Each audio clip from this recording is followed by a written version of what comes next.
ಸುದ್ದಿಯ ಜೊತೆಗೆ ಅದರ ವಿಶ್ಲೇಷಣೆ, ಬಿಟ್ವೀನ್ ದ ಲೈನ್ಸ್ ಅಂತ ಏನಂತೀವಿ ಅಥವಾ ಬಿಹೈಂಡ್ ದ ಲೈನ್ಸ್ ಅಂತೇಳಿ.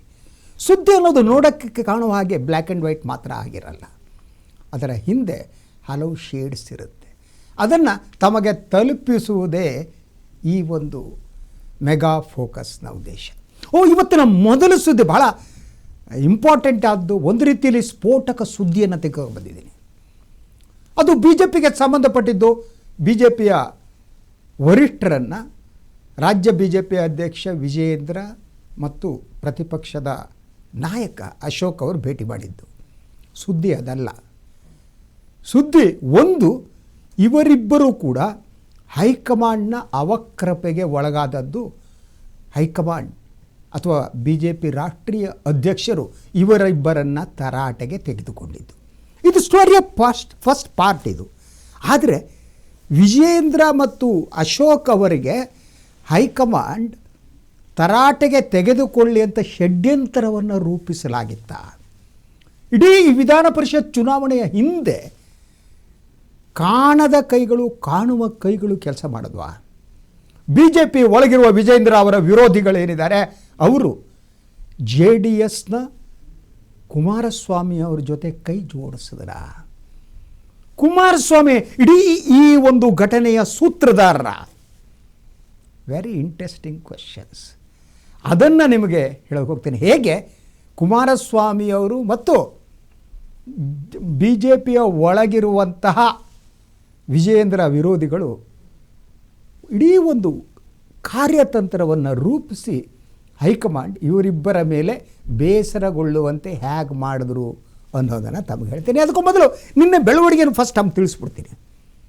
ನಿಮ್ಗೆ ಗೊತ್ತಿದೆ, ವಿಜಯೇಂದ್ರ ಹಾಗೆಯೇ ಅಶೋಕ್ ಮತ್ತು ರವಿಕುಮಾರ್ ಅವರೆಲ್ಲ ದೆಹಲಿಯಲ್ಲಿದ್ದರು. ಅವರು ಬಿ ಜೆ ಪಿ ರಾಷ್ಟ್ರೀಯ ಅಧ್ಯಕ್ಷ ನಿತಿನ್ ನಬೀನ್ ಅವರನ್ನು ಭೇಟಿ ಮಾಡಿದರು. ಸುಮಾರು 45 ನಿಮಿಷಗಳ ಕಾಲ ಮಾತು ಅಂದರೆ ಏನು ನಿತಿನ್ ನಬೀನ್ ರಾಜ್ಯ ನಾಯಕರನ್ನ ತೀವ್ರ ರೂಪದಲ್ಲಿ ತರಾಟೆಗೆ ತೆಗೆದುಕೊಂಡ್ರು. ಒಂದು ಚುನಾವಣೆಯನ್ನು ಹ್ಯಾಂಡಲ್ ಮಾಡೋಕ್ಕೆ ಬರಲ್ಲರಿ ನಿಮಗೆ? ನಿಮ್ಮ ಕಾರ್ಯತಂತ್ರ ಏನು? ಶಾಸಕಾಂಗ ಪಕ್ಷದ ಸಭೆಯನ್ನು ಯಾವಾಗ ಕರೆದ್ರಿ? ಯಾವಾಗ ಕಾಂಗ್ರೆಸ್ 5ನೇ ಅಭ್ಯರ್ಥಿ ಹಾಕ್ತೋ ಆವಾಗ ನೀವು ಎಚ್ಚರಗೊಳ್ಳಬೇಕಾಗಿರಲಿಲ್ವಾ? ವಾಯ್ ಇದೇ ಪ್ರಶ್ನೆ. ನಂತರ ಅವರು ಅದಕ್ಕೆ ಕ್ಲಾರಿಫಿಕೇಷನ್ ಕೊಡಬೇಕಾಯಿತು. ಕ್ಲಾರಿಫಿಕೇಷನ್ ಏನು ಕೊಟ್ಟರು ಅನ್ನೋದನ್ನು ಹೇಳ್ತೀನಿ. ಒಂದು ರೀತಿಯಲ್ಲಿ ನಿತಿನ್ ನಬೀನ್ ಕೋಪಗೊಂಡಿದ್ದರು. ಅವರು ಜವಾಬ್ದಾರಿಯನ್ನು ಫಿಕ್ಸ್ ಮಾಡಬೇಕಾಗಿತ್ತು. ಸೊ ಇಂಥ ಸ್ಥಿತಿಯಲ್ಲಿ ಅವರು ಒಂದೊಂದೇ ಸ್ಟೆಪ್ ಬೈ ಸ್ಟೆಪ್ ಅವ್ರನ್ನ ಪ್ರಶ್ನಿಸ್ತಾ ಹೋದರು. ನೀವು ಮೊದಲನೇದಾಗಿ JDS ಅಭ್ಯರ್ಥಿ ಇದ್ದಾರಲ್ಲ, ಅವರು ಗೆಲ್ಲಿ ಬಿದ್ದರೆ ಬೀಳಲಿ ಅನ್ನುವ ಅಪ್ರೋಚನ್ನು ಹೊಂದಿದ್ರ? ಇದಿಲ್ಲ ಅಂತ ಆದರೆ ಅವರು ಗೆಲ್ಲೋಕ್ಕೆ ಬೇಕಾದಂಥ ಕಾರ್ಯತಂತ್ರ ನಿಮಗೆ ಗೊತ್ತಿತ್ತು. ಕಾಂಗ್ರೆಸ್ ಯಾವ ರೀತಿ ಕಾರ್ಯತಂತ್ರ ಮಾಡ್ತಾರೆ, ಅದು ಪ್ರತಿಯಾಗಿ ಏನು ಮಾಡಬೇಕು ಅನ್ನುವ ಕಾಮನ್ ಸೆನ್ಸ್ ಇರಲಿಲ್ವ ನಿಮಗೆ? ನೀವು ಯಾವ CB ಲೀಡರ್ಸ್ಗಳು? ಈ ಪ್ರಶ್ನೆಯನ್ನು ಕೇಳಿದ್ದ ನಿತಿನ್ ನಬೀನ್ ಬಹಳ ಗಂಭೀರವಾಗಿ ಹೇಳಿದ್ರು. ಒಂದು, ಯಾರು ಈ ಅಡ್ಡ ಮತದಾನ ಮಾಡಿದರೆ ಅವರ ವಿರುದ್ಧ ನಾವು ಕ್ರಮ ತಗೋತೀವಿ. That's the first thing. Second thing, ಎಲ್ಲ ಧರ್ಮಸ್ಥಳಕ್ಕೆ ಹೋಗ್ತೀನಿ, ಆಣೆ ಮಾಡ್ತೀನಿ ಇಂಥದ್ದೆಲ್ಲ ಬಿಟ್ಬಿಡಿ, ಅದೆಲ್ಲ ಪ್ರಯೋಜನ ಆಗಲ್ಲ, ಅದೆಲ್ಲ ಮಾಡೋಕ್ಕೆ ಹೋಗ್ಬಿಡಿ. ಇದಕ್ಕೆಲ್ಲ ಬಹಳ ಮುಖ್ಯವಾದ ಕಾರಣ ಅಂದರೆ ಪಕ್ಷದ ಒಳಗಡೆ ಏಕತೆ ಮತ್ತು ಒಗ್ಗಟ್ಟು ಇಲ್ಲದೆ ಇರೋದು. ನಿಮಗೆ ಒಗ್ಗಟ್ಟನ್ನು ತರಕ್ಕೆ ಸಾಧ್ಯ ಆಗಲ್ಲ ಅಂತಂದರೆ ಪಕ್ಷ ಹೇಗೆ ಜೀವಂತವಾಗಿರೋದಕ್ಕೆ ಸಾಧ್ಯ? ಮೊದಲು ಈ ಭಿನ್ನಮತವನ್ನು ಬಿಡಿ, ಎಲ್ಲರೂ ಸೇರಿಕೊಂಡು ಹೋಗೋದು ಹೇಗೆ ಅನ್ನೋದು ಚರ್ಚೆ ಮಾಡಿ ಅಂತ ನಿತಿನ್ ನಬೀನ್ ಹೇಳಿದ್ರು ಅನ್ನಲಾಗ್ತಾ ಇದೆ. ಅದರ ಜೊತೆ ಒಂದು ರೀತಿಯ ದಟ್ ಡೆಡ್ಲೈನನ್ನು ಕೂಡ ಕೊಟ್ಟರು ಅವರಿಗೆ. ನೋಡಿ, ನೀವು ಇದೇ ರೀತಿ ಮುಂದುವರೆದ್ರೆ ಆಗಲ್ಲ. 2028 ಚುನಾವಣೆ ಬರ್ತಿದೆ, ನಾವು ಸಿದ್ಧರಾಗಬೇಕು. ಇಂಥ ಸ್ಥಿತಿಯಲ್ಲಿ ಪಕ್ಷದ ಒಳಗಡೆ ಏಕತೆ ಇಲ್ವಾ? ಹೀಗೆ ಸೀರಿಯಸ್ ಆಗಿ ಹೇಳಿದಾಗ ಬಹಳ ಮುಖ್ಯವಾಗಿ ಏನಾಯಿತು ಗೊತ್ತಾ? ಇವರು ಒಂದು ಆರೋಪವನ್ನು ಮಾಡಿದ್ರು, ವಿಜಯೇಂದ್ರ ಆ್ಯಂಡ್ ಅಶೋಕ್. ಅದೇನು ಅಂದರೆ, ಏನು ಈ ಅಡ್ಡ ಮತದಾನ ಆಗಿದೆ, ಇದು ಹಣದ ಕಾರಣದಿಂದ ಆಗಿದೆ ಅಂತ. ಹಣದ ಆಮಿಷ, ಹಣದ ಆಸೆಗೆ ಬಿದ್ದಿದ್ದಾರೆ. ದಟ್ ಮೀನ್ಸ್ ಕಾಂಗ್ರೆಸ್ ಮುಖ್ಯಮಂತ್ರಿ ಅವರು ಹಣ ಕೊಟ್ಟು ಖರೀದಿಸಿದ್ದಾರೆ. It is a very very serious allegation. I am going to tell you, very serious. ಯಾಕಂದರೆ ಇದ್ರ ಪರಿಣಾಮ ಬೇರೆ ಇರುತ್ತೆ. ಸೊ ಒಂದು ಇದು ಹಣದ ಆಮಿಷದಿಂದ ಆಗಿದೆ. ಓಕೆ ಫೈನ್, ನೀವು JDS ಬಗ್ಗೆ ಇವರು ಅದರ ಜೊತೆಗೆ ಇನ್ನೊಂದು ಮಾಡಿದ್ದೇನು ಅಂದರೆ ವಿಜಯೇಂದ್ರ ಮತ್ತಿದ್ದು ಇವರು ನಮ್ಮವರು 3 ಜನ ಹೋಗಿದ್ದು, ಉಳಿದವರೆಲ್ಲ JDSನವರು ಅಂತ. JDSನವ್ರು ಹೋಗಿರ್ಬೋದಪ್ಪ, ನಮ್ಮವ್ರು 3 ಜನ ಯಾಕೆ ಹೋದರು ಅನ್ನೋದು ನಿತಿನ್ ನಬೀನ್ ಅವರ ಪ್ರಶ್ನೆ ಆಗಿತ್ತು. ಅದಕ್ಕೆ ಅವರು ಹೇಳಿದ್ದು ಸೊ ಹಣದ ಆಮಿಷ ಅಂತ. I think BJP high command will take it seriously. ಇದಕ್ಕೆ ಹಣದ ಆಮಿಷ ಅಂತ ಅಂದರೆ ಹಣದ ಆಮಿಷ ನಿಜವಾಗಿ ಒಡ್ಡಿದರೆ ಈ ಆರೋಪವನ್ನು ಈಗ ಕಾಂಗ್ರೆಸ್ ಏನಿದೆ, ಮುಖ್ಯಮಂತ್ರಿ ಏನಿದೆ, ಅದು ನಿರಾಕರಿಸಬೇಕಾಗತ್ತೆ. ಆದರೆ ನಿಜವಾಗಿ ಹಣದ ಕಾರಣದಿಂದಾಗಿ ಕಾಂಗ್ರೆಸ್ಸಿಗೆ BJP JDS ಶಾಸಕರು ವೋಟ್ ಹಾಕಿದರೆ Amit Shah will take it seriously and chief minister DK Shivakumar will be in trouble. ಹಣದ ವ್ಯವಹಾರ ನಿಜವಾಗಿ ನಡೆದಿದ್ದರೆ ಅದು ಮುಖ್ಯಮಂತ್ರಿಗಳ ಕುತ್ತಿಗೆಗೆ ತರೋದಕ್ಕೂ ಅಮಿತ್ ಶಾ ಯತ್ನ ಮಾಡೇ ಮಾಡ್ತಾರೆ. ಯಾಕಂದರೆ ಈಗಾಗಲೇ ಮುಖ್ಯಮಂತ್ರಿಗಳ ಹಲವು ಕೇಸ್ಗಳಿದ್ದು ಹೊರಗೆ ಬಂದಿದ್ದಾರೆ. ಈ ಸಂದರ್ಭದಲ್ಲಿ ಹಣದ ಆಟ ಆಡಿದರೆ he will be in trouble. ಅದರ ತನಿಖೆಯನ್ನು ಮೋಸ್ಟ್ ಪ್ರಾಬಬ್ಲಿ ನನಗನ್ಸೋ ಹಾಗೆ home minister Amit Shah will ಏನಿದೆ he himself will do it. Already I think ಯಾವುದಾದ್ರು instructed central agencies to find out whether money transfer has happened or not. If so then they are going to take action. ಇದು situation ಆಗಿರೋದ್ರಿಂದ ಮುಖ್ಯಮಂತ್ರಿಗಳಿಗೆ ಇದೊಂದು ಭಾಳ BJP ಹೇಗೆ act ಮಾಡುತ್ತೋ ಗೊತ್ತಿಲ್ಲ.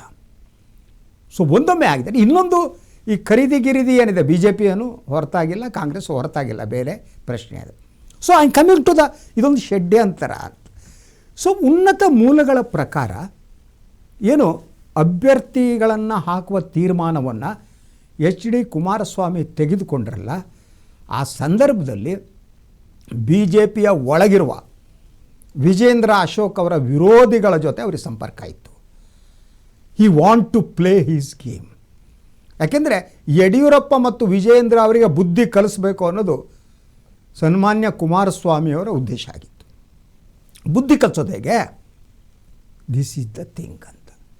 So ಆದ್ದರಿಂದ ಕುಮಾರಸ್ವಾಮಿ ಅವರು BJPಯಲ್ಲಿರುವಂಥ ಭಿನ್ನಮತೀಯರು ಅಥವಾ ವಿಜೇಂದ್ರ ವಿರೋಧಿಗಳ ಜೊತೆ ಸಂಪರ್ಕ ಮಾಡಿ ಈ 5ನೇ ಅಭ್ಯರ್ಥಿಯನ್ನು ಹಾಕುವ ಪ್ಲ್ಯಾನ್, ಕಾರ್ಯಯೋಜನೆಯನ್ನು ರೂಪಿಸಿದ್ರು. ಅವ್ರಿಗೆ ಭಾಳ ಸ್ಪಷ್ಟವಾಗಿ ಗೊತ್ತಿತ್ತು ಏನು ಅಂದರೆ ನನ್ನ ಅಭ್ಯರ್ಥಿ ಗೆಲ್ಲಲ್ಲ, ಆದರೆ BJP ಎಕ್ಸ್ಪೋಸ್ ಆಗುತ್ತೆ. ನಾನು ಎಕ್ಸ್ಪೋಸ್ ಆದರೂ ಓಕೆ, ನನ್ನ ವಿರುದ್ಧ ರಾಜಕಾರಣ ಮಾಡ್ತಾರಲ್ಲ ಯಡಿಯೂರಪ್ಪನವ್ರ ಗುಂಪು, ಅವರಿಗೆ ಬಗ್ನಿಗೂಟ ಇಡಬೇಕು ನಾನು, ಆಯಿತಾ? ಅದಕ್ಕೆ ಮಾಡಬೇಕು ಅಂತಂದರೆ this is the thing, this systematic plan. I will tell you. ಅವ್ರಿಗೆ ಗೆಲ್ಲಲ್ಲ ಅನ್ನೋದು ಬಹಳ ಸ್ಪಷ್ಟವಾಗಿ ಕುಮಾರಸ್ವಾಮಿ ಗೊತ್ತಿತ್ತು. ಇದು ಹೈಲಿ ಪ್ಲೇಸ್ಡ್ ಸೋರ್ಸಸ್ ಹೇಳೋ ಪ್ರಕಾರ. ಸೊ ಆದ್ದರಿಂದ ಅವ್ರು ನಿಲ್ಲಿಸಿದ್ರು, BJPಯನ್ನು ಎಕ್ಸ್ಪೋಸ್ ಮಾಡಿದ್ರು. ಸೊ BJPಯನ್ನು ಎಕ್ಸ್ಪೋಸ್ ಮಾಡಿದವ್ರು ಬೇರೆ ಯಾರೂ ಅಲ್ಲ, ಕಾಂಗ್ರೆಸ್ ಅಲ್ಲ, ಇನ್ನೊಂದಲ್ಲ, HD ಕುಮಾರಸ್ವಾಮಿ. ಈ ಎಕ್ಸ್ಪೋಸ್ಡ್ BJP. ಯಾಕೆಂದರೆ ಮೈತ್ರಿಯ ನಡುವೆ ಹೊಂದಾಣಿಕೆ ಇರಲಿಲ್ಲ. ಆ ಹೊಂದಾಣಿಕೆ ಇಲ್ಲದಿರುವ ಸ್ಥಿತಿಯಲ್ಲಿ ಯಾವುದೇ ವಿಚಾರಕ್ಕೂ ಕೂಡ ಯಡಿಯೂರಪ್ಪ ವಿಜಯೇಂದ್ರ ಅವರು JDSನ್ನು ಕಾನ್ಫಿಡೆನ್ಸಿಗೆ ತಗೋತಾ ಇರಲಿಲ್ಲ. ಬುದ್ಧಿ ಕಲಿಸ್ಬೇಕಲ್ವಾ? ಈ ಬುದ್ಧಿ ಕಲಿಸುವ ಯೋಜನೆಯನ್ನು HD ಕುಮಾರಸ್ವಾಮಿಯವರು ರೂಪಿಸಿದ್ರು. ಅದರ ಭಾಗವಾಗಿಯೇ ಈ ವಿಧಾನ ಪರಿಷತ್ ಚುನಾವಣೆಯ ಈ ನಾಟಕ ರೆಡಿಯಾದದ್ದು. ಆದ್ದರಿಂದ 2 ಅಂಶಗಳನ್ನ ಭಾಳ ಸ್ಪಷ್ಟವಾಗಿ ನಾವು ನೋಡಬೇಕು. BJPಯ 3 ಅಥವಾ 4 ಜನ ಕ್ರಾಸ್ ವೋಟ್ ಮಾಡಿದ್ರಲ್ಲ, ಸೊ ಇದನ್ನು ತಡೆಯುವುದಕ್ಕೆ ವಿಜೇಂದ್ರ ಅಶೋಕ್ ಸೀರಿಯಸ್ಸಾಗಿ ಕೆಲಸ ಮಾಡಿಲ್ಲ ಅನ್ನೋದು ನಿಜ. ಏನು ನಮ್ಮದು 2 ಬರ್ತಾರೆ ಹೋಗ್ಲಿ, JDS ಹೊಡ್ಸ್ಕೊಂಡು ಹೋಗಲಿ ಅಂತ ಸುಮ್ಮನಿರ್ಬೇಕು. ಅವರು ಸೀರಿಯಸ್ಸಾಗಿ ಅಖಾಡಕ್ಕೆ ಇಳಿದಿದ್ದರೆ ಇಂಥ ಸ್ಥಿತಿ ನಿರ್ಮಾಣ ಆಗ್ತಿರಲಿಲ್ಲ. ಸೆಕೆಂಡ್ ಥಿಂಗ್, JDSನ ಒಳಗಡೆ ಇರುವವರನ್ನು ತಡೆಯುವ ಪ್ರಯತ್ನವನ್ನು HD ಕುಮಾರಸ್ವಾಮಿ ಯಾಕೆ ಮಾಡಿಲ್ಲ? ಅವರಿಗೆ ತಾವು ನಿಲ್ಲಿಸಿರುವಂಥ ಅಭ್ಯರ್ಥಿ ಬೀಳಲಿ ಅನ್ನುವುದೇ ಅವರ ಮನೋಭಿಲಾಷೆ ಆಗಿತ್ತೆ ಒಳಗಡೆ. ಆ ಮೂಲಕ ಯಡಿಯೂರಪ್ಪ ವಿಜೇಂದ್ರ ಅವ್ರನ್ನ ನಿಯಂತ್ರಣಕ್ಕೆ ತೆಗೆದುಕೊಳ್ಳಬಹುದು ಅಥವಾ ಹೈಕಮಾಂಡ್ ಅವರ ಮೇಲೆ ಕ್ರಮ ಕೈಗೊಳ್ಳುವಂತೆ ಮಾಡ್ಬೋದು ಅನ್ನುವ ಒಂದು ಪ್ಲ್ಯಾನನ್ನು ಕುಮಾರಸ್ವಾಮಿ ರೂಪಿಸಿದ್ರು ಅಂತ ಹೇಳಲಾಗ್ತಾ ಇದೆ. ಆ ಮೂಲಕ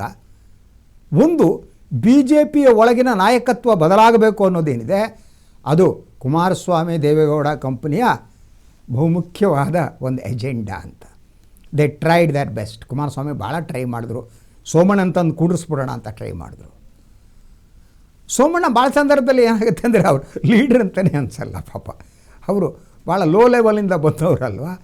ಅವರು ಕೇಂದ್ರ ಸಚಿವರಾದರೂ ಕೂಡ ಒಂದು ಪಕ್ಷದ ಅಧ್ಯಕ್ಷ ಸ್ಥಾನವನ್ನು ನಿರ್ವಹಿಸುವಂತಹ ಶಕ್ತಿ ಅವ್ರಿಗೆ ಇದೆಯೋ ಇಲ್ಲೋ ಗೊತ್ತಿಲ್ಲ. ಅದ್ರ ಜೊತೆ BJP RSS ಒಂದು ಪ್ಲ್ಯಾನ್ ಇದೆ.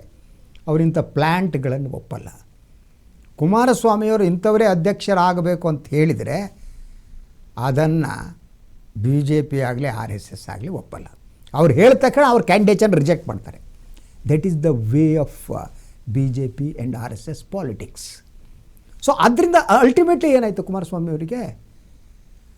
ಅಲ್ಟಿಮೇಟ್ಲಿ ಕುಮಾರಸ್ವಾಮಿ ಅವರ ಆದದ್ದು ಏನು ಅಂದರೆ, ಯು ಸಿ ದಟ್ ಈಗ ಇವರನ್ನು ಬುದ್ಧಿ ಕಲಿಸುವುದಕ್ಕೆ, ಇವ್ರನ್ನ ಹಿಡಿತದಲ್ಲಿಟ್ಕೊಳ್ಳೋದಕ್ಕೆ, ಅಥವಾ BJPಯ ಆಂತರಿಕ ಬೆಳವಣಿಗೆ ಇದೆಯಲ್ಲ, ಆ ಬೆಳವಣಿಗೆ ತಮಗೆ ಬೇಕಾದ ಹಾಗೆ ಪರಿವರ್ತನೆ ಆಗುವುದಕ್ಕೆ ಅವರು ಬಳಸಿದ ಅಸ್ತ್ರವೇ ವಿಧಾನ ಪರಿಷತ್ ಚುನಾವಣೆ. ಆ ಕಾರಣಕ್ಕಾಗಿಯೇ ಅವರು ತಮ್ಮ ಅಭ್ಯರ್ಥಿಯನ್ನು ಹಾಕಿದ್ರು ಮತ್ತು ಮೊದಲ ಹಂತದಲ್ಲಿ ಯಶಸ್ವಿಯಾದರು. ಅವರು ವಿಜೇಂದ್ರ, ಅಶೋಕ್ ಬದಲಾಗ್ತಾರ ಇಲ್ಲ ಗೊತ್ತಿಲ್ಲ.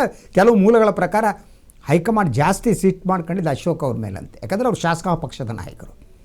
ಸನ್ಮಾನ್ಯ ವಿಜೇಂದ್ರ ಅವರಿಗಿಂತ ಹೆಚ್ಚು ಬೇಸರ ಆದದ್ದು ಅಶೋಕ್ ಮೇಲೆ. ಯಾಕಂದರೆ ಅವ್ರಿಗೆ ಶಾಸಕಾಂಗ ಪಕ್ಷದಲ್ಲಿ ನಿಯಂತ್ರಣ ಇಲ್ಲ ಅನ್ನೋದಕ್ಕೆ. ಸೊ ಅದ್ರ ಜೊತೆ ಅಧ್ಯಕ್ಷರ ಮೇಲೆ ಕೂಡ ಬೇಸರ ಆಗುತ್ತೆ.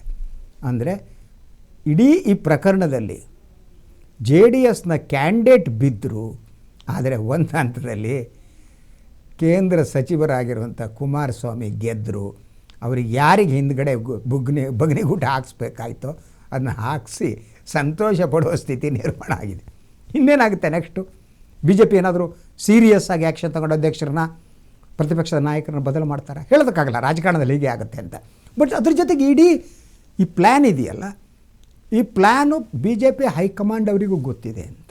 ಅದರಿಂದ ಇದು 2 ವರ್ಷ ಆಗುತ್ತಾ, ಪೂರಕ ಆಗುತ್ತಾ ಗೊತ್ತಿಲ್ಲ. ಅದ್ರ ಜೊತೆಗೆ ಹಣದ ಆಮಿಷದ ಮೇನ್ ಇಶ್ಯೂ ಇದೆ. ಇದಕ್ಕೆ ಸಂಬಂಧಪಟ್ಟ ಹಾಗೆ ಕೇಂದ್ರ ಸರ್ಕಾರ ಯಾವ ರೀತಿ ರಿಯಾಕ್ಟ್ ಮಾಡುತ್ತೆ, ಅಮಿತ್ ಶಾ ಆ್ಯಂಡ್ ಕಂಪ್ನಿ ಹ್ಯಾಂಗೆ ರಿಯಾಕ್ಟ್ ಮಾಡ್ತಾರೆ, ಇದು ಮುಂದಿನ ರಾಜಕೀಯ ಬೆಳವಣಿಗೆಗೆ ಕಾರಣ ಆಗ್ಬೋದು.